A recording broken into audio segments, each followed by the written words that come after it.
اور جب تمہارے پروردگار نے موسیٰ کو پکارا کہ ظالم لوگوں کے پاس جاؤ، یعنی قوم فرعون کے پاس، کیا وہ ڈرتے نہیں؟ انہوں نے کہا کہ میرے پروردگار، میں ڈرتا ہوں کہ وہ مجھے جھوٹا سمجھیں، اور میرا دل تنگ ہوتا ہے اور میری زبان رکتی ہے، تو ہارون کو حکم بھیج کہ میرے ساتھ چلیں۔ اور ان لوگوں کا مجھ پر ایک گناہ یعنی فرعونی کے خون کا دعویٰ بھی ہے، سو مجھے یہ بھی ڈر ہے کہ مجھ کو مار ہی ڈالیں۔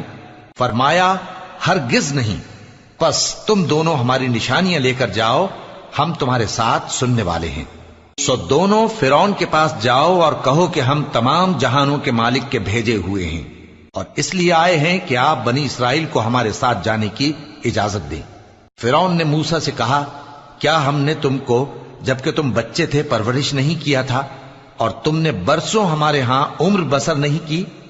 اور تم نے ایک اور کام کیا تھا جو کیا، تم ناشکرے معلوم ہوتے ہو۔ موسیٰ